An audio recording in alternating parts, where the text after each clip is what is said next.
ఉన్నాను. మరి ఇక సాయంకాలపు వేళ గృహమందు ఈ రీతిలో చేరి మనమందరము కూడా దేవుని స్థుతించడానికి, ఘనపరచడానికి దేవుడు ఇచ్చిన చక్కటి అవకాశము. మరి ఆ కుటుంబంలో దేవుడు చేసిన మేలును బట్టి వారు ఏర్పాటు చేస్తున్న కృతజ్ఞత కూడిక అందరి బట్టి దేవునికి మహిమ కలుగును గాక. హల్లెలూయా. మరి కుటుంబం కొరకు మనం ప్రార్థన చేద్దాం. చక్కటి సాక్ష్యాన్ని మనం విన్నాం. దేవుడు ఆ కుటుంబాన్ని ఏ రీతిగా పోషిస్తా ఉన్నాడు, దేవుడు ఆ కుటుంబాన్ని ఏ రీతిగా సంరక్షిస్తా ఉన్నాడు కదా. దేవుడు ఆ కుటుంబాన్ని ఏ రీతిగా నడిపిస్తా ఉన్నాడు in spite of all situations.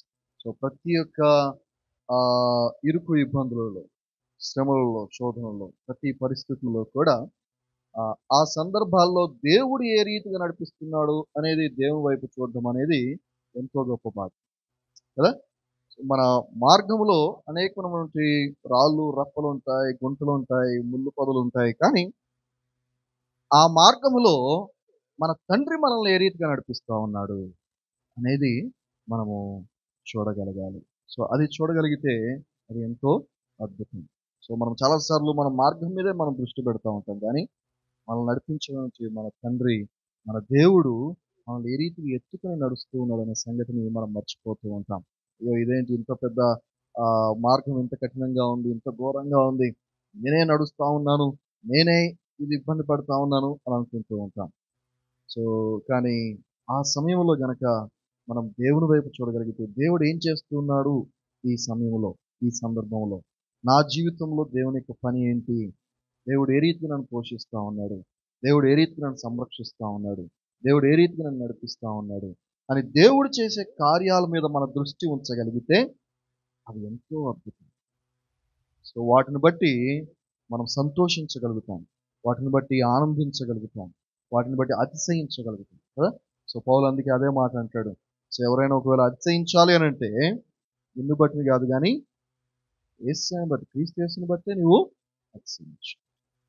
So మన జీవితంలో ప్రతి విషయాన్ని బట్టి కూడా, ప్రతి విషయంలో కూడా నువ్వు దేవుని వైపు చూడగలిగితే దేవుని బట్టి నువ్వు అతిశయించగలుగుతావు. బా ఇంత గొప్ప దేవుడు నాకు, నా దేవుడు నా కోసం ఏదైనా చేయగలుగుతాడు, నా దేవుడు నన్ను ఏ రీతిగా నడిపించగలుగుతాడని మనం ఆయనను బట్టి అతిశయించగలుగుతాం ఎప్పుడైతే ఆయన వైపు చూస్తాము. ఇప్పుడు ఆయన వైపు చూడలేదనుకోండి, ఇక మా కష్టాలే మన ఇవే కనిపిస్తూ ఉంటాయి. దీంట్లో అబ్బో నేను ఇంత కష్టపడుతా ఉన్నాను, అయ్యో నేను ఏం చేయలేకపోతున్నానే అని ఇవే మనకి ఎదురవుతాయి. సో మంచిది. మరి దేవుడు వారు ఇచ్చిన చక్కటి సాక్ష్యాన్ని బట్టి దేవునికి మహిమ కలుగును గాక. ఇంకనూ ఆ కుటుంబం కొరకు మనం ప్రార్థన చేద్దాం. మంచిది. మరి దిన వాక్య ధ్యానాంశం నిమిత్తమై మరి ఎప్పుడైతే మీరు ఉదయకాల సమయంలో చెప్పారో ఏమి వాక్యాన్ని తీసుకోవాలని ఆలోచన చేస్తూ ఉన్నప్పుడు మరొక అంశము మరి జ్ఞాపకం వచ్చింది. ఏంటంటే దేవుడు మనకిచ్చినటువంటి ఆశీర్వాదాలు ఏ రీతిగా ఉంటాయంటే, మనం కేవలం దేవుని దగ్గర ఆశీర్వాదాల గురించి మనం కోరుకుంటూ ఉంటాం కదా.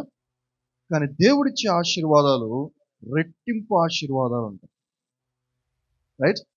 మనం ఒకవేళ ఒక 100 రూపాయలు కోరుకున్నాం అనుకోండి, కానీ దేవుడిచ్చేది 200గా. సో మనం కోరుకునే ఆశీర్వాదాలు ఒకటే అయి ఉంటాయి, కానీ దేవుడిచ్చే ఆశీర్వాదాలు 200 ఆశీర్వాదాలు దేవుడు మనకు ఇస్తుంది.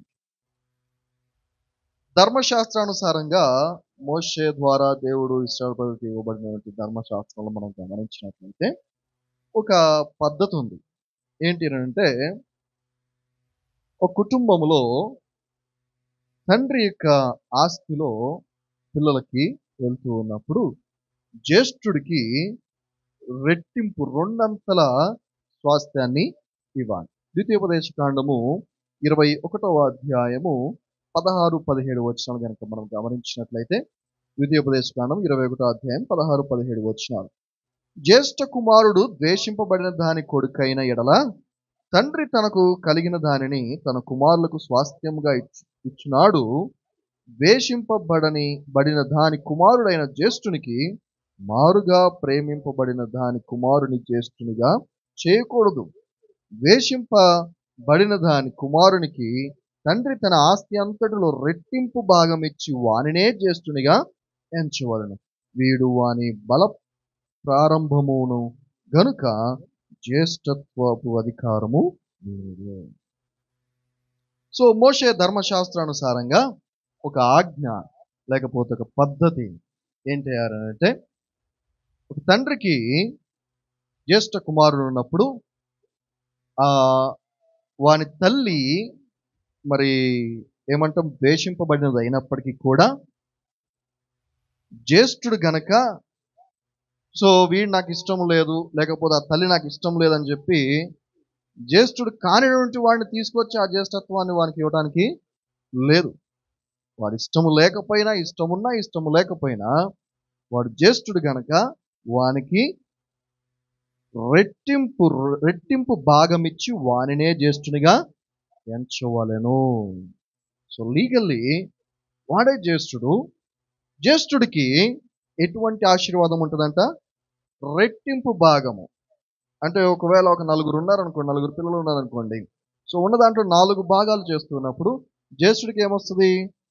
రెట్టింపు వస్తుంది. 2 భాగాలు ఎక్కువ జ్యేష్ఠుడికి రావాల్సిందే. అది ఈ యొక్క ఏమంటాము, ఈ యొక్క యూదుల ఆచార ప్రకారం, ధర్మశాస్త్ర ప్రకారము ఆ రీతిగా ఉన్నది. అయితే కొన్నిసార్లు మరి ఆ ఇష్టం లేని తండ్రికి ఆ కుమారుడు ఇష్టం లేకో, లేకపోతే ఆ యొక్క వాని తల్లి ఇష్టము లేకో వాడిని పక్కకు పెట్టడానికి వీలు లేదు. ఇది ధర్మశాస్త్రానుసారంగా ఈ యొక్క రెట్టింపు ఏమంటాము భాగము, ఆస్తి అనేది మనము చూస్తూ ఉన్నాం. అయితే ప్రియమైన దేవుని బిడ్డలారా, మనం గమనించినట్లయితే దేవుడు మనకిచ్చినటువంటి ఆశీర్వాదము కూడా దేవుడు తన బిడ్డలకు వారిని ఆయన జ్యేష్ఠులుగా ఎంచి వారికి రెట్టింపు ఆశీర్వాదాన్ని దేవుడు ఇస్తున్నాడు. హల్లెలూయా, హల్లెలూయా. ఇది ఈ లోకంలో ఉన్నటువంటి పద్ధతి, ఆస్తి అనేది. కానీ ఇది ఉదాహరణ మనకు అర్థం కావడం కోసం. దేవుడు మనకి ఇచ్చినటువంటి ఆశీర్వాదము ఇదిగో ఈ లోకంలో ఆ యొక్క జ్యేష్ఠ కుమారుడికి ఏ రీతిగా అయితే రెట్టింపు భాగాన్ని ఏ రీతిగా అయితే ఇస్తారో, అదొక పద్ధతిగా ఏ రీతిగా అయితే ఉన్నదో, అదే రీతిగా దేవుడు తన బిడ్డలకు రెట్టింపు ఆశీర్వాదం, రెట్టింపు స్వాస్థ్యాన్ని ఆయన తన బిడ్డలకు ఇచ్చేవాడై. హల్లెలూయా. దాన్ని ఎవ్వరు కాదనలేరు, దాన్ని ఎవరు తీసి. నీవు ఆయన బిడ్డవుగా నీవు ఏర్పరచబడ్డావు అని అంటే, నీవు ఆయన కుమారుడిగా దేవుడు నీకు ఆ యొక్క స్వాస్థ్యాన్ని నీకు అనుగ్రహిస్తుంది. సో ఇక రాత్రికాల సమయంలో మరి ఈ యొక్క ఆశీర్వాదము, ఈ యొక్క రిమైండర్ని మరి ఈ కుటుంబంతో పాటు ఇక్కడ చేరిన మనందరికి కూడా ఒకసారి దేవుని యొక్క వాక్యానుసారంగా మనం ఒకసారి జ్ఞాపకం చేసుకోవాలని ఆశపడుతూ ఉన్నాం. సో ఒకసారి కొన్ని ఉదాహరణలు మనము గమనిద్దాం. సో మనం గమనించినట్లయితే ఆదికాండము 25వ అధ్యాయము, 25వ అధ్యాయంలో మనం చూస్తే 25, 27 అధ్యాయాల్లో మనం చూస్తే అక్కడ యాకోబు కనబడతా ఉన్నాడు కదా. సో ఒకసారి చదువుతారా? ఆదికాండం 25వ అధ్యాయము 29 నుంచి 32 వచనాలు చదవండి.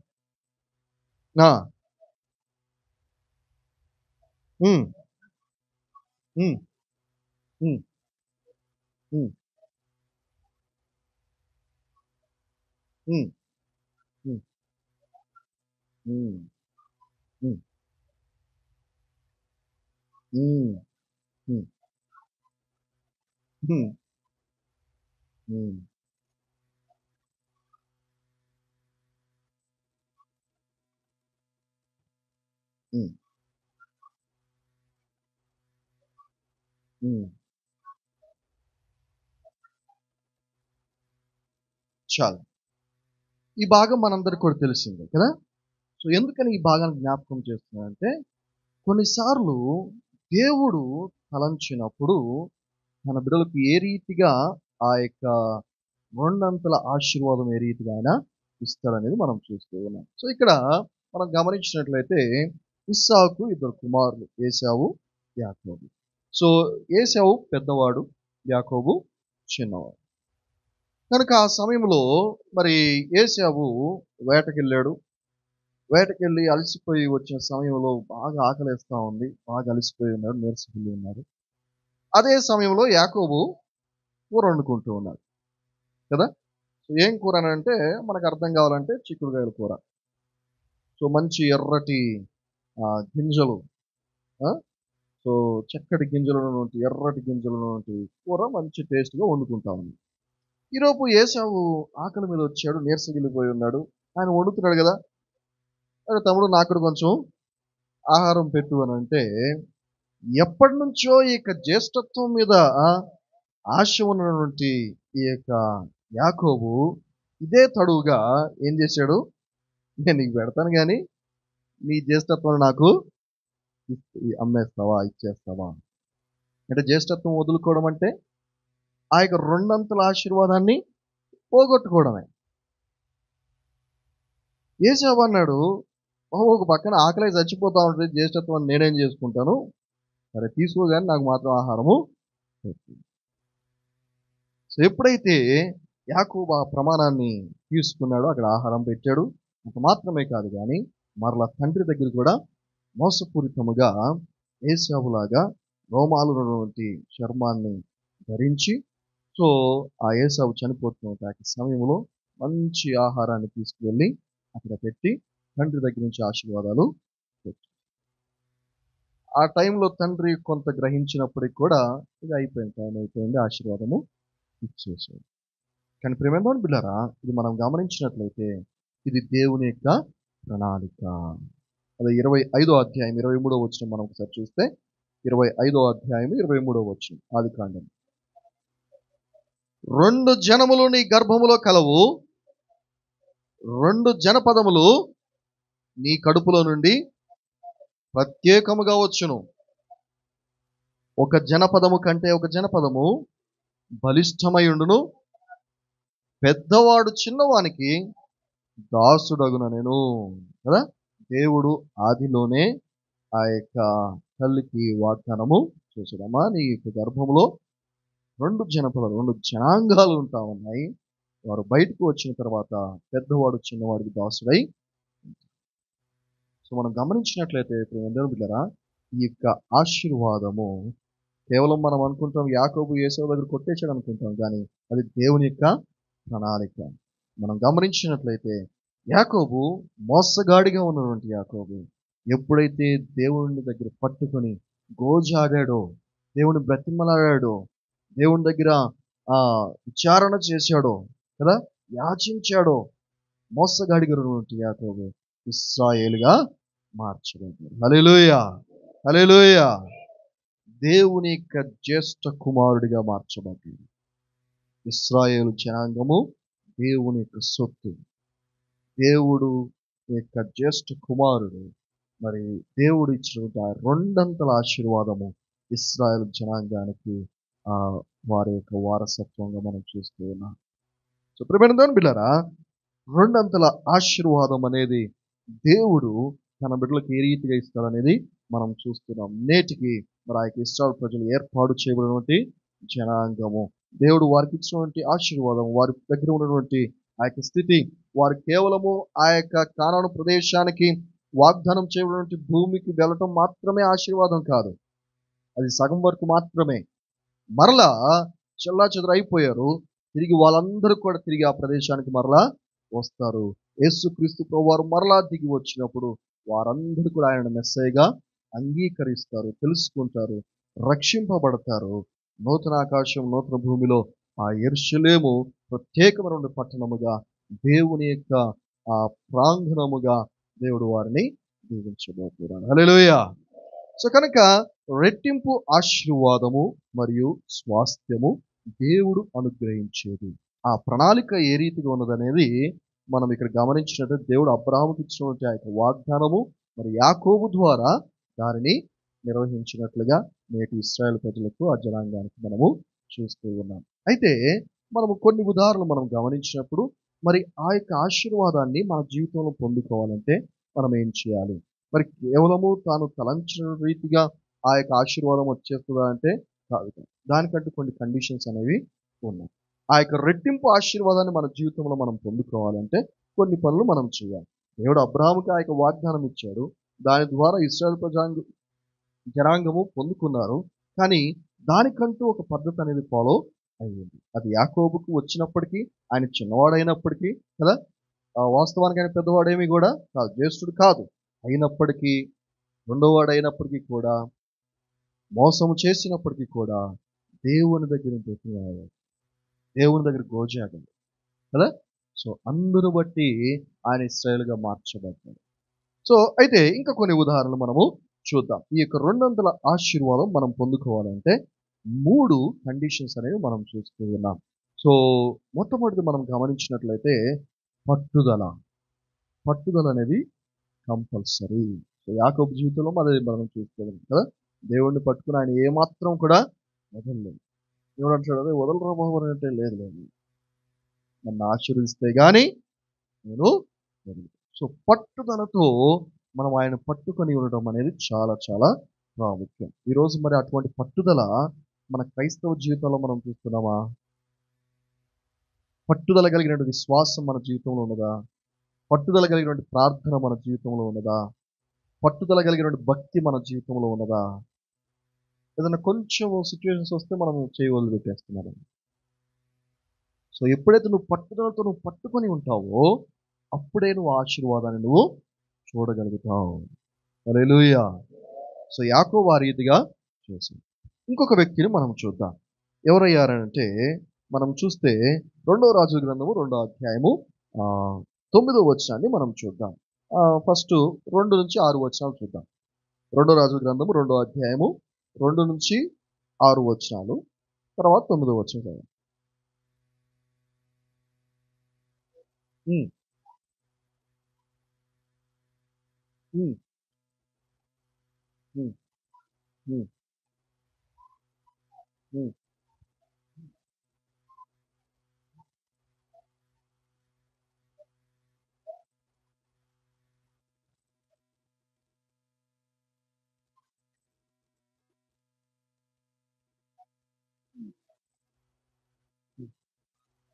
ఉమ్,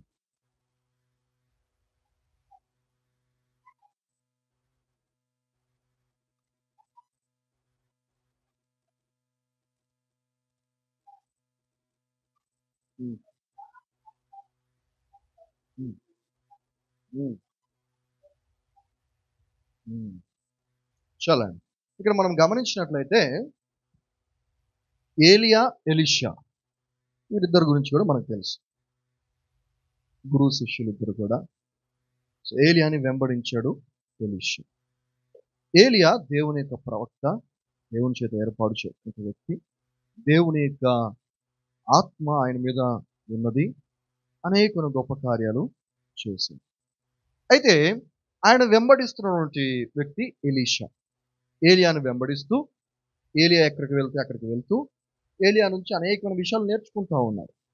ఏలియా ఏం చేస్తున్నాడు, ఎలా ప్రార్థన చేస్తాడు, దేవునితో ఎలా మాట్లాడతాడు, ఎలా భక్తి జీవితం కలిగి ఉంటాడు, ఎలా క్రమశిక్షణ కలిగి ఉంటాడు, సో ఆయన జీవన విధానం ఏంటి, సో ఆయన ఎటువంటి క్వాలిటీస్ కలిగి ఉన్నాడు, సో ఏం ప్రాక్టీస్ చేస్తాడు, సో ఎలా ఆయన మనుషులతో ఉంటాడు, ఏ రీతిగా ఆయన దేవుని యొక్క భక్తిని కనపరుస్తాడు, ఏ రీతి లోకాన్ని జయిస్తూ ఉన్నాడు, ఈ విషయాలన్నీ కూడా ఎలీషాను వెంబడిస్తూ నేర్చుకుంటూ ఉన్నాడు, ట్రైనింగ్ అవుతూ ఉన్నాడు. ఏలియా ఏం రమ్మనలేదు ఆయన. సో ఈయన వెంబడిస్తున్నాడు, ట్రైనింగ్ అవుతూ ఉన్నాడు. అయితే ఎలీషా యొక్క జీవితంలో మనం క్వాలిటీ మనం గమనించినట్లయితే ఎలీషా ఆ యొక్క ఏలియాని విడిచిపెట్టలేదంట. ఏలియా 3 సందర్భాల్లో ఎలీషాని రావద్దని చెప్తాడు, రిజెక్ట్ చేస్తాడు. ఆయన నువ్వు ఇక్కడికి రావాలి. బేతేలుకి వెళ్ళినప్పుడు కానీ, ఎరుకుకు వెళ్ళినప్పుడు కానీ, అది చివరి దినాల్లో ఎలీషా నువ్వు వద్దు, నువ్వు ఉండు, నేను వెళ్ళొస్తానంటే ఎలీషా ఏమాత్రము కూడా, ఏలియా రిజెక్ట్ చేసినప్పటికీ కూడా, లేదు లేదు, నా దేవుడు జీవము తోడు, నీ జీవము తోడు, నువ్వు ఎక్కడ ఉంటే నేను అక్కడ ఉంటాను, నువ్వు ఎక్కడికి వెళ్తే నేను అక్కడికి వస్తాను, నేను నిన్ను విడువనే విడువను కదా. సో గొప్ప క్వాలిటీని మనం అక్కడ చూస్తూ ఉన్నాము. ఏలియా ఆయన కొనిపోబడుతూ ఉన్నప్పుడు, ఇక సమయము దగ్గర పడుతూ ఉన్నప్పుడు ఎలీషాని అడుగుతాడు, ఆయన నువ్వు ఇంతగా అసలు నన్ను వదలకుండా నా వెనకాల ఉంటున్నావే, మరి నేను వెళ్ళిపోతున్నాను కదా, మరి నీకు ఏం కావాలి అని అంటే ఎలీషా ఒకటి అంటాడు, అయ్యా దేవుని యొక్క ఆత్మ నీ మీద ఉంటూ నేను చూశాను, దానికి 2 అంతల ఆత్మ నాకు దయచేయము.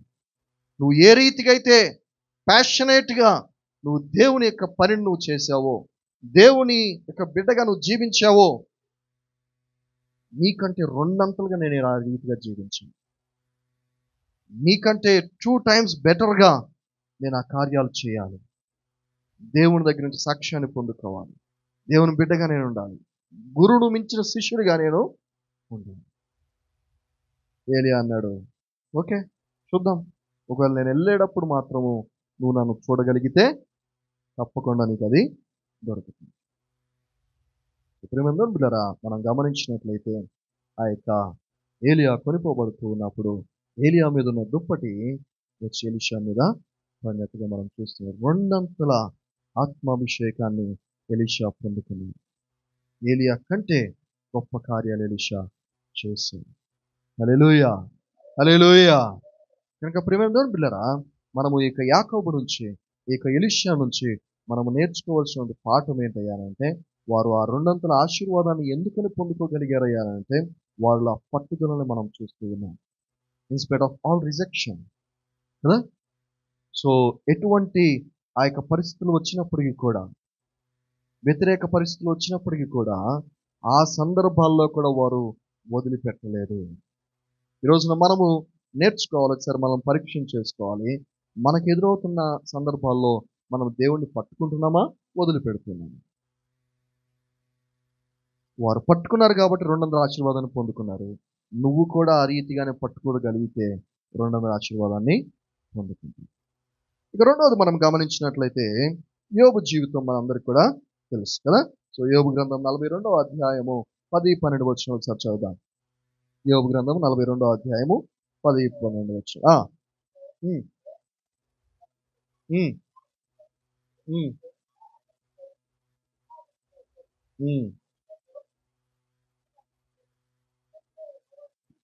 చాలండి. హల్లెలూయా. ప్రియమైన బిడ్డలారా, రెండవది మనం చూసినట్లయితే నమ్మకత్వం. నమ్మకత్వం, ఫెయిత్ఫుల్నెస్, విశ్వాసంతో మనం జీవించడం. యోబు జీవితంలో మనం అది చూస్తున్నాం కదా. ఒకటేసారి యోబు కలిగినదంతా కూడా పోయింది. ఒకే రోజున తన బిడ్డలు చనిపోయారు, తన యొక్క పనివారు చనిపోయారు, ఆస్తి పోయింది, అంతా ఒక్క రోజులో రెప్పపాటులో మొత్తం అంతా కలిగినదంతా కూడా పోయింది. మనమైతే ఎంత కృంగిపోతామండి. ఏదైనా ఒక్కటి ఇదైతేనే మనము కృంగిపోతాం, అదే ఉన్నదంతా పోతే. సో యోబు తన జీవితంలో కలిగినదంతా కూడా పోగొట్టుకున్నప్పటికీ, తన శరీరము కూడా కుళ్ళిపోయినప్పటికీ కూడా యోబు నమ్మకత్వాన్ని కోల్పోలేదు. దేవుణ్ణి విడిచిపెట్టలేదు. దేవుని యందు విశ్వాసాన్ని ఆయన విడిచిపెట్టలేదు. దేవుని ఏమాత్రం కూడా తునీకరించలేదు, దూషించలేదు. ఒక్క మాట కూడా దేవుణ్ణి అనలేదు. బా, ఎంత గొప్ప విశ్వాసం అండి యోబుది కదా. మనం ఆ రీతిగా ఉండగలుగుతామా? మన సిచ్యువేషన్స్లో మనం దేవుని మీద ఆ నమ్మకత్వాన్ని మనము కలిగి ఉంటామా, కోల్పోతామా? అన్ని సందర్భాల్లో కూడా భార్య వచ్చి ఇంకెందుకు నువ్వు దేవుని దూషించి చనిపోరాదా అంటే మూర్ఖురాలు మాట్లాడినట్లు. ఈ రోజున మనం ఆ పని చేయగలుగుతామా? మనం ఏదైనా కష్టాల్లో, నష్టాల్లో, ఆ యొక్క సిచ్యువేషన్స్లో మనం ఉంటే మనము దేవుణ్ణి వదిలిపెట్టకుండా మనం ఉండగలుగుతామా? వదిలిపెట్టేస్తాము. ఈజీగా వదిలిపెట్టేస్తాం. ఇంకోళ్ళు వచ్చి మనం చెప్పాల్సిన పని లేదు కదా. మనమే ఇంకొకరు ఎవరు వచ్చి చెప్పకుండానే మనమే దేవుని వదిలిపెట్టేస్తాం. మనం దేవుడు లేరు, ఎవరు లేరు అని అంటాం. ఎందుకంటే నా జీవితంలో వచ్చిన పరిస్థితి అది, నా జీవితంలో వచ్చిన కష్టం అది, నేను ఎవరికి చెప్పుకోవాలి? దేవుడు అనేటువంటి వాడు ఉంటే అసలు వస్తుందా నాకు ఇట్లాంటి పరిస్థితి అని మనమే ముందు దేవుడిని వదిలేస్తాం, మనమే దేవుడిని దూషించేస్తాం. కానీ యోబు అంటున్నాడు, అసలు ఆయన దూషించడానికి నేను ఎవరిని, నేను ఏ పాటి వాడిని? ఆయన ఇచ్చాడు, ఆయన తీసుకున్నాడు. ఆయన చేత సృష్టింపబడిన వాడును. నా జీవితం మీద నాకు అధికారం లేదు, ఆయనకుంది అధికారం. ఆయన ఏది చెప్తే అది నేను చేయాలి కదా. నేను ఆయన బిడ్డను, ఆయన దాసుడు. నేను ఆయన ఏదైతే నా జీవితాన్ని అనుమతించాడో నేను దానికి తల వంచాల్సిందే. దేవుని యొక్క చిత్తము. దేవుడే చూసుకుంటాడు. నా ప్రాణం తీసేస్తాడా? తీసేయని. కానీ ప్రాణం ఉన్నంత వరకు మాత్రము నా బాధ్యత నేను దేవునికి నమ్మకంగా నేను జీవించడం, దేవుని స్తుతించడం, దేవుణ్ణి గణపరచడం. ఏమి పోయినా, అన్ని పోయినప్పటికి కూడా ఈ ప్రాణం ఉంది కదా, దాన్ని బట్టి స్తుతిస్తాను చాలు. ప్రభా ఈరోజు నేను బతుకున్నాను, ఆరోగ్యం లేకపోయినా కూడా, అనారోగ్యంతో ఉన్నా కూడా బతికైతే ఉన్నాగా, అందుని బట్టి నీకు వందనాలు. అది సరిపోదా దేవుని స్తుతించడానికి? యోబు అదే అనుకున్నాడు.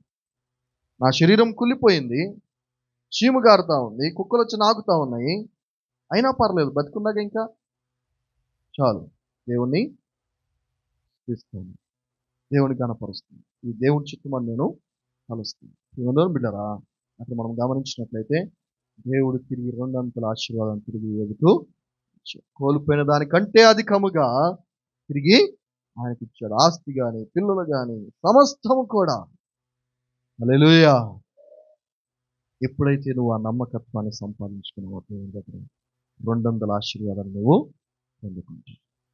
మూడోది మనం గమనిస్తున్నట్లయితే హన్నా యొక్క జీవితంలో మనం చూడగలుగుతాం. మొదటి సమూయేలు గ్రంథము 1వ అధ్యాయము 4 నుంచి 5 వచనాలు. మొదటి సమూయేలు గ్రంథము 1వ అధ్యాయము 4-5 వచనాలు.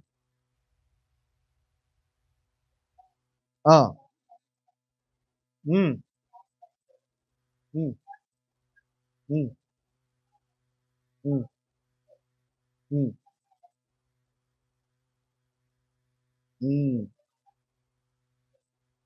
ఉమ్, చూసారా అండి? అది ఎల్కానా మనం గమనించినట్లయితే హన్నాకి ఆమె ప్రియమైనది కనుక 2 పాలు ఇచ్చింది. ప్రేమ ఎక్కడ ఉంటుందో ప్రేమను బట్టి రెట్టింపు అనేది మనము పొందుకుంటాం. ఈ లోకంలో ఒక సామెత ఉంది, వడ్డించేవాడు మనవాడైతే కదా, నువ్వు ఎక్కడ కూర్చున్నా కానీ వెతికి మరి వచ్చి 2 ముక్కలు ఎక్కువ వేస్తారు నీకు. ఎందుకు? మనవాడు కాబట్టి, ప్రేమను బట్టి కదా. సో ఆశీర్వాదం ఇచ్చేవాడు మనవాడైతే, మనల్ని ప్రేమించేవాడైతే, నువ్వు ఎక్కడున్నప్పటికీ నువ్వు జేసుడిగా ఉండాల్సిన పని లేదు. నువ్వు 2వ వాడివైనా 3వ వాడివైనా ఎవరైనప్పటికీ కూడా ఆటోమేటిక్గా నీకు ఆ 200 ఆశీర్వాదము వస్తుంది. ఇక్కడ ఎల్కానా హన్నాకి పెనిన్నాకైతే దాని ప్రకారంగా ఇచ్చాడు. హన్నాను ప్రియమైనది కనుక ప్రేమించాడు కాబట్టి రెట్టింపు ఇచ్చాడు, 2 అంతులు అక్కడ ఇచ్చాడు. పిల్లరా, దేవుడు నిన్ను ప్రేమిస్తా ఉన్నాడు, దేవుడు నిన్ను ప్రేమిస్తా ఉన్నాడు. ఇందాక మనం చూసాం, డాడీ మాట్లాడుతూ మాట చెప్పాడు కదా, సంఘము వధువు, దేవుడు ప్రేమించినటువంటి వధువు. సో ఆయన ప్రేమించినటువంటి వారికి రెట్టింపు ఆశీర్వాదము ఇస్తాడు. మనం గమనించినట్లయితే యోహాను సువార్త 15వ అధ్యాయము 4వ వచనంలో మనం చూస్తే, యోహాను సువార్త 15వ అధ్యాయం 4వ వచనం.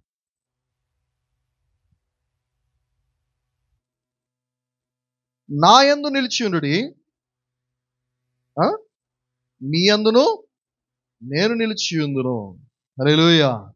సో నా యందు మీరు నిలిచియుండుడి, మీ యందు నేను నిలిచియుందును. సో ఆయన మనల్ని ప్రేమిస్తున్నాడు. మనము ఆయన యందు కనుక నిలిచి ఉంటే ఆయన మన యందు నిలిచి ఉంటుంది. సో ఆయన మన యందు నిలిచి ఉంటే మనకేం లాభము? 200 ఆశీర్వాదం మనకు లాభం. ఎందుకంటే ఈ సృష్టి అంతటి మీద అధికారం ఆయనకి ఇవ్వబడింది కదా. మనం ప్రకటన గ్రంథం ధ్యానాలు మనం చేస్తూ ఉన్నాము. సో మనకు తెలుసు, క్రీస్తుకు అధికారం ఇవ్వబడింది కదా, క్రీస్తుకు స్వాస్థ్యం ఇవ్వబడింది. మనం చూసినట్టు కొలస్సీలకు రాసిన పత్రిక 1వ అధ్యాయం 17 నుంచి 18 వచనాలు ఒకసారి మనం చూద్దాం. కొలస్సీలకు రాసిన పత్రిక 1వ అధ్యాయము 15 నుంచి 18 వచనాలు. ఆయన అదృశ్య దేవుని స్వరూపి అయి సర్వ సృష్టికి ఆది సంభూతుడై ఉన్నాడు. ఏలయనగా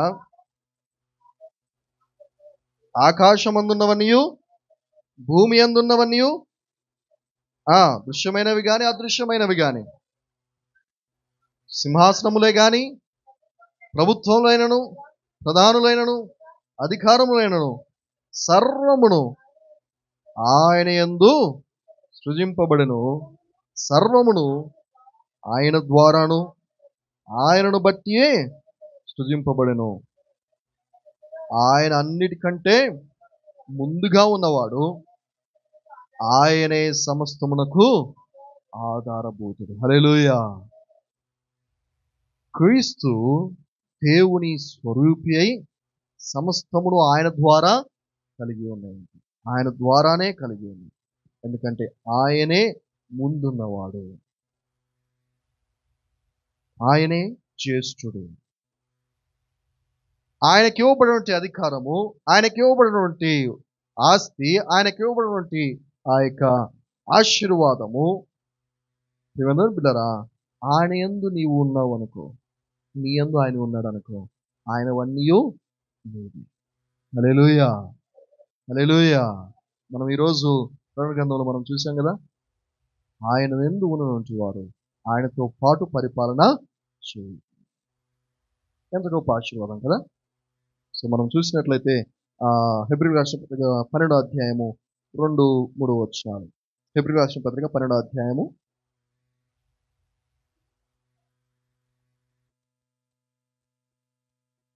3.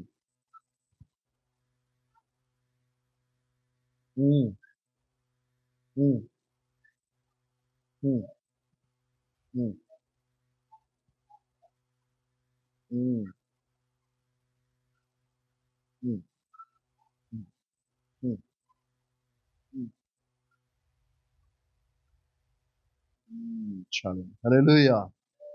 కనుక అంత గొప్ప సాక్షి సమూహము మనకు తోడుగా ఉంటున్నది.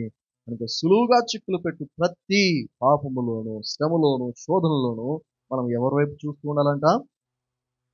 దేవుని వైపు, విశ్వాసములకు కర్త అయినటువంటి యేసు వైపు చూస్తూ పందెములో పరిగెత్తాలి. హల్లెలూయా. మొదటి పేతురు రాసిన పత్రిక 1వ అధ్యాయము 3-4 వచనాలు. మొదటి పేతురు రాసిన పత్రిక 1వ అధ్యాయం 3-4 వచనాలు. మన ప్రభువగు యేసు క్రీస్తు తండ్రి అయిన దేవుడు స్తుతింపబడును గాక. మృతులలో నుండి యేసు క్రీస్తు తిరిగి లేచుట వలన జీవముతో కూడిన నిరీక్షణ మనకు కలుగునట్లు, అనగా అక్షయమైనదియు నిర్మలమైనదియు వాడబారినదియునైన స్వాస్థ్యము మనకు కలుగునట్లు ఆయన తన విశేష కనికరము చొప్పున మనలను మరలా, హల్లెలూయా, బిడ్డరా, మనం గమనించినట్లయితే ఆయన యొక్క వాత్సల్యము, ఆయన యొక్క కనికరమును బట్టి ఆయన ఏం చేస్తా ఉన్నాడంట? నిర్మలమైన, చదవడం ఏంటిది అది? అక్షయమైనదియు నిర్మలమైనదియు వాడబారనిదియునైనా స్వాస్థ్యము. చలండి. అక్షయమునైన నిర్మలమైన వాడబారని స్వాస్థ్యము, దానిని మనకు అనుగ్రహించడానికి దేవుడు మనల్ని ఏం చేశాడు తెలుసా? విశేష కనికరము చొప్పున మరలా జన్మింపజేశాడు.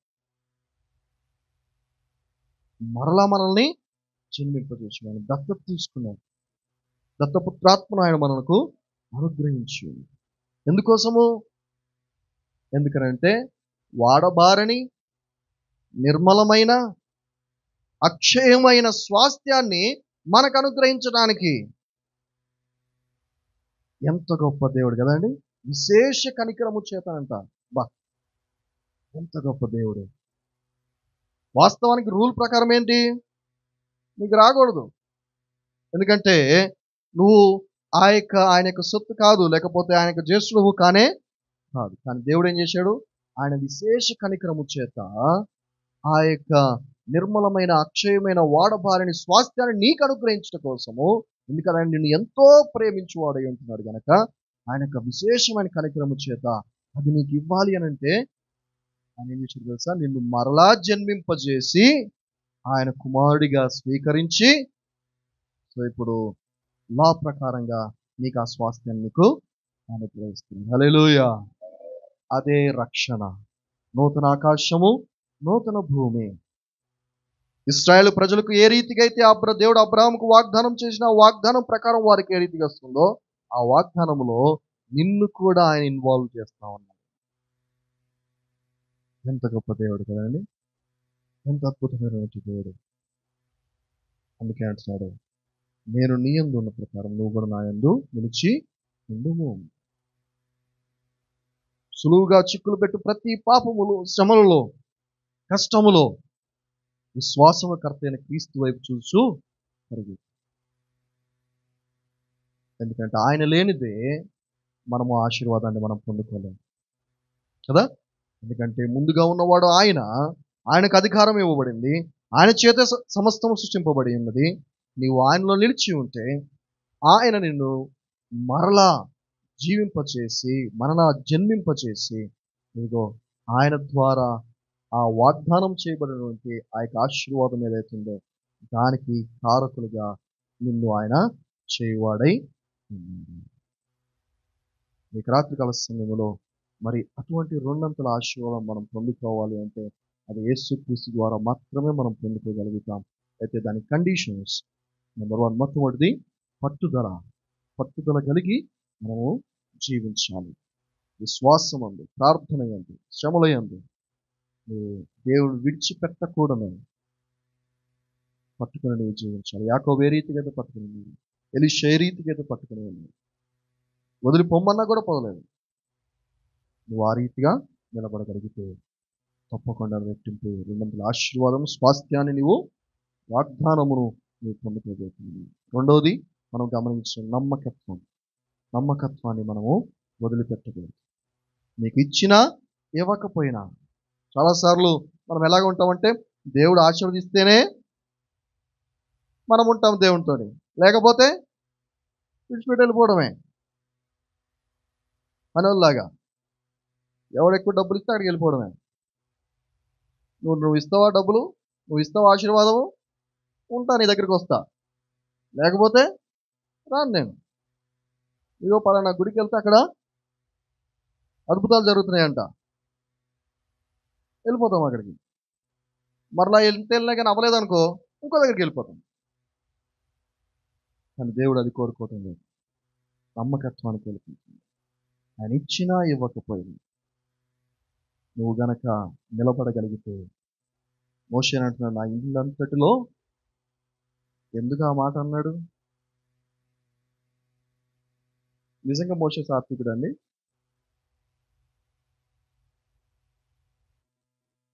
కోపం కాదు, కోపం వస్తే మనం అరుస్తాం, తిడతాం, కొడతాం కూడా, కానీ ఏకంగా చంపేశాడు. మరి అలాంటి వ్యక్తిని సాత్వికుడని ఎలా అంటాడు దేవుడు? అలాంటి వ్యక్తిని నమ్మకస్తుడని ఎలా అంటాడు దేవుడు?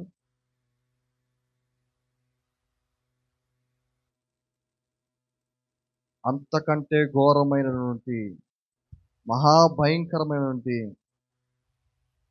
ఇశ్రాయేలు ప్రజలను నడిపించాడు కదా. వాళ్ళు ఎంత సనిగారో, ఎంత గొనిగారో, అదే మామూలు వ్యక్తి ఇంకెవ్వరు కూడా ఉండలేడు అతను కదా. అవసరమైన కోపంతో వెళ్ళిపోతాడేమో, కానీ మోషే అలాంటి వారి పక్షమున దేవుని దగ్గర ఒక మాట అంటాడు, అయ్యా వారిని శిక్షించొద్దు, ఒకవేళ నీకు అంతకి శిక్షించాలి అంటే నన్ను శిక్షించు, నా పేరు జీవగ్రంథంలోంచి అనగలుగుతాం ఆ మాట. ఇంత ప్రయాసపడేది దానికోసమే కదా, ఇంత ప్రయాసపడేది ఆ జీవగ్రంథంలో పేరు రావడం కోసమే కదా. కానీ మోషే అంటాడు వాళ్ళని రక్షించు. నిజమే, వాళ్ళు సనుగుతున్నారు, గొనుగుతున్నారు, తప్పు చేస్తున్నారు, బట్ స్టిల్ క్షమించు, బట్ స్టిల్ ఒక్కసారి కనికరించు. ఒకవేళ నీ కోపం అంతకి తీరకపోతే నా పేరు తుడిచేయి, నన్నైనా తప్పించు, కానీ వారిని మాత్రము. ఆ సాక్ష్యాన్ని సంపాదించుకున్నాడు కనుకనే, దేవుడు మోషేని చూశాడు కనుకనే దేవుడు అంటున్నాడు నా ఇల్లంతటిలో నమ్మకమైన. బా, ఇట్లాంటి వాడు నేను చూడలేదు. నాకైనా కోపం వచ్చిందేమో కానీ మోషేకి మాత్రం కోపము వచ్చింది. చాలాసార్లు కోపగించుకున్నాడు, పలకలు ఇసురు కొట్టాడు, అయినా కూడా వాళ్ళు మాత్రం వదిలిపెట్టలేదు కదా. వారి మీద కోపం వచ్చినా కూడా వాళ్ళని వదిలిపెట్టలేదు. వాళ్ళ పక్షంలో దేవుడి దగ్గర విజ్ఞాపన చేశాడు, ప్రభువా నువ్వు తొందరపడి వాళ్ళని ఏమైనా శిక్షిస్తావేమో, దయచేసి వాళ్ళని శిక్షించు. వాళ్ళు తప్పులు చేశారు, కరెక్టే, నేను చెప్పుకుంటాను, నేను బుద్ధి చెప్తాను, వాళ్ళకి బుద్ధి చెప్పాడు, శిక్షించాడు వాళ్ళని. మోషే శిక్షించాడు, కానీ దేవుని శిక్షణ వాళ్ళ మీదకి రాకుండా అడ్డుపడ్డాడు. హల్లెలూయా. దేవుడు అందుకే నా ఇల్లంతట్లో నమ్మకమైన వాడు. పిల్లరా, మన గృహములో గృహ యజమానిగా నీ బాధ్యత అది. నేను ఇంతకుముందు ఒక ఎంఎన్సీలో చేసేటప్పుడు మేనేజర్ ఒక ఆయన ఉండేవాడు, వేణుగోపాల్ అని. ఆయన ఒక మాట అంటూ ఉండేవాడు, మేనేజర్ యొక్క పని ఏంటంటే పైన CEO కానీ పై అధికారులు నీకు స్టాఫ్ మీద ఎంత ప్రెషర్ అయినా పెట్టిన, వర్క్ ప్రెషర్ పెట్టింది, మేనేజర్ దాన్ని మేనేజ్ చేయాలి. ఆ ప్రెషర్ని వీళ్ళ మీదకి తీసుకురానివ్వకూడదు, నువ్వు అడ్డుగా నిలబడాలి. నీ బాధ్యత వీళ్ళతో పని చేయించడం. నీకు ఆ యొక్క CEO ఏదైతే పని కోరుకుంటున్నాడో ఆ పని నువ్వు చేపించాలి, కానీ ఆ ప్రెషర్ను మాత్రం వీళ్ళ మీదకి రాలేదు. అక్కడ ఆయన తిట్టాడు కదా, నువ్వు వచ్చి వీళ్ళని తిట్టావు అనుకో, వీళ్ళు వెళ్ళిపోతారు. సో ప్రియమందరూ, మోషే అదే పని చేశాడు. ఎందుకని మోషేని దేవుడు నమ్మకమైన వాడు అంటున్నాడంటే, దేవుడు ఎంతైతే కోపగించుకున్నాడు, ఆ కోపము దేవుని ఉగ్రత వీళ్ళ మీదకి రాకుండా అడ్డుపడ్డాడు. వీళ్ళని ట్రైనింగ్ చేసుకున్నాడు, వీళ్ళతో పడ్డాడు, అన్ని తిప్పలు పడ్డాడు, కానీ దేవుని బతిని ఆడుకున్నాడు, దేవుని దగ్గర విజ్ఞాపన చేశాడు కదా. సో ప్రియమందరూ బిడ్డలారా, మనము విశ్వాసముగా మనము కూడా అదే పని చేయాలి. ఆ నమ్మకత్వాన్ని మనం సంపాదించుకోవాలి. మన జీవితం కొరకు, మన కుటుంబం కొరకు, నీ భార్య కొరకు, నీ బిడ్డల కొరకు, నీ భర్త కొరకు, నీ తల్లిదండ్రుల కొరకు నువ్వు నిలబడాలి. శ్రమలు కష్టాలు వచ్చినప్పుడు నువ్వు దేవుని దగ్గర గోజాడాలి. వాళ్ళు మూర్ఖులై ఉండవచ్చు, వాళ్ళ యొక్క హృదయం కఠినమైపోయి ఉండవచ్చు, కానీ నువ్వు నిలబడాలి. వారి కొరకు ప్రార్థన చేయాలి, దేవుని దగ్గర విజ్ఞాపన చేయాలి. యోబు కూడా తన భార్యని మూర్ఖురాలు మాట్లాడినట్టు నువ్వు మాట్లాడొద్దు అంటాడు, కానీ భార్యనే మూర్ఖురాలు అనలేదు కదా. అక్కడే నీ నమ్మకత్వం అనేది తెలుస్తూ ఉంటుంది. శ్రమలు వచ్చినప్పుడు నువ్వు అయిపోయి విడిచిపెట్టేస్తే నమ్మకత్వము కోల్పోయినట్లే. వీడప్పుడు మనం బాగానే మాటలు చెప్తూ ఉంటాం, కానీ ఆ టైం వచ్చినప్పుడు నువ్వు చిన్న చిన్న దీటుకి నువ్వు ఇదైపోయి నువ్వు దేవుణ్ణి నువ్వు వదిలిపెట్టేసి వెళ్ళిపోతే నమ్మకత్వము కోల్పోతాం. కానీ అక్కడ కనుక నువ్వు నిలబడగలిగితే తప్పకుండా 200 ఆశీర్వాదాన్ని స్వాస్థ్యం నువ్వు పొందుకోగలుగుతుంది. మూడోది ప్రేమ. దేవుడు మనల్ని ఎంతగైతే ప్రేమించాడో నువ్వు కనుక తిరిగి ప్రేమించగలిగితే ఆశీర్వాదం నువ్వు పొందుకోగలుగుతావు. యేసుక్రీస్తు నుంచి ఆ ప్రేమను మనం చూస్తూ ఉన్నాం. సో తిరిగి మనం అదే ప్రేమను మనం ప్రేమించగలిగితే, పిల్లరా, ఆయన మన యందు నిలిచి ఉంటుంది, మనం ఆయన యందు నిలిచి ఉండగలిగితే ఆయనకు వేరుగా ఉండి మనం ఏమీ చేయాలి. ఆయనలో నిలిచి ఉంటే ఆ ఫలితాన్ని మనము పొందుకోగలుగుతాం. అటు కృప దేవుడు మరి కుటుంబానికి అదే రీతిగా చేయవచ్చు, మనందరికీ కూడా దేవుడి పేరు నడిపించిన గాక. ఆమేన్. ప్రార్థన చేసుకుందాం. తండ్రి, నీకు వందనాలు, స్తోత్రాలు. మరొకసారి మీ పాలు చెందుకు వస్తూ ఉన్నాం. మీకు రాత్రికాల సమయమందు ప్రభా ఇక రెట్టింపు ఆశీర్వాదం మరియు స్వాస్థ్యం అయినా నీవు మాకు అనుగ్రహించేది. ఎప్పుడైతే మేము పట్టుదల కలిగి ఉంటామో, ఎప్పుడైతే మేము నమ్మకత్వాన్ని సంపాదించుకుంటామో ప్రభా, నీ ప్రేమకు బదులమై తిరిగి ప్రేమించేవారుగా ఉంటాము. నీ ఆజ్ఞలు ప్రేమించి వాటి వెనక పరిగెత్తేవారు, నిన్ను ప్రేమించి నీ యందు నిలిచి ఉండేవారుగా ఉంటాము. రెట్టింపు ఆశీర్వాదాలు, రెట్టింపు స్వాస్థ్యాన్ని మేము పొందుకోగలుగుతాం ప్రభా. ఆ యొక్క నిత్య రాజ్యాన్ని, నిత్య జీవాన్ని, నూతన ఆకాశం, నూతన భూమిలో నీతో పాటు కలిసి జీవించేందుకు గొప్ప భాగ్యం. నీ పరిపాలనలో పాలు భాగస్తులైన స్థితి ప్రభా, ఇంత గొప్ప ధన్యత ఇంతవరకు దొరకలేదు.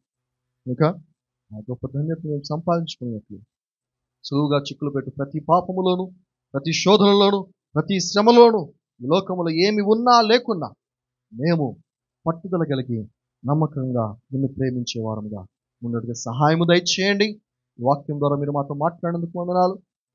వినేటువంటి మాటలు మా హృదయాల్లో భద్రపరచండి ఆయన. తద్వారా వాటి ద్వారా మా జీవితాలను సరిచేసుకుని మేము మారినట్లుగా ఆయన మీలో ఎదిగి ఫలించినట్లుగా ఆ రెట్టింపు ఆశీర్వాదం స్వాస్థ్యముకు వారసులుగా తీర్చబడినట్లుగా సహాయం చేసి మహిమ పొందమని యేసు క్రీస్తునామములో వేడుకుంటున్నాము తండ్రి. ఆమేన్.